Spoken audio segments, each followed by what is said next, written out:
kondisi Danau Bulian atau Bulian ini kan sangat menyempit, terus-menerus semakin sempit karena ada reklamasi sebelah timurnya dan sebelah selatannya cukup hampir 200 meter ini sudah menjorok ke danau dan danaunya sudah sempit. Apa yang harus perlu dilakukan oleh pemerintah daerah Kota Buleleng? Nah, yang pertama kan ini nama dikembalikan dulu. Nama Danau Bulian inilah Danau Bulian. Jadi puranya itu tidak perlu kemana-mana lagi. Jadi perlu kita melihat nama puranya adalah Pura Ulun Danau Bulian. Berarti danaunya namanya Danau Bulian supaya selamat. Jadi supaya selamat danaunya. Nah, yang kedua, jadi yang harus dilakukan kita lihat di sepanjang ini bangunan sangat banyak sekali. Apakah itu sudah punya pengolahan limbah?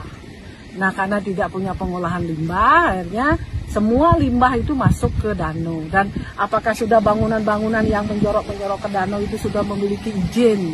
Jadi apakah sudah sesuai dengan sempadan danaunya berapa? Memang danau ini belum memiliki sempadan. Mungkin tahun ini akan ditetapkan oleh BWS.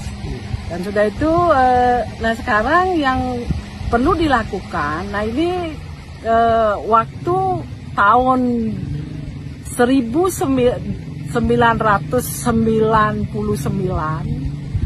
sempadan danau ini sejajar dengan Wantilan. Jadi sampai ke barat, jadi sejajar dengan Wantilan, Pura Ulun Danau Bulian. Pada saat pembuatan shortcut pertama diuruk.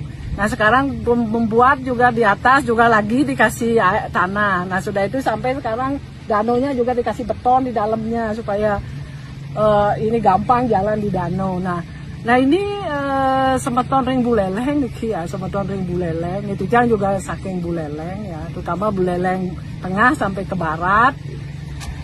Sumber airnya dari sini ya. Kalau misalnya ini tidak segera dinormalisasi, ya ini akan teruruk semua. Nanti kalau dibiarkan ini yang punya wewenang tidak pernah turun, nanti ini akan diuruk semua. Dan kita harus paham bahwa air tawar itu hanya 1% dari keseluruhan air yang ada. Dan keseluruhan air yang ada dari hasil konferensi internasional kemarin, katanya sudah hilang 50%. Nah ini 1% dari keseluruhan air yang ada di Bali. Nah bagaimana sekarang Pak Gubernur juga jadi semua stakeholder yang terkait kementerian ya, bagaimana dengan Danau Bulian ini?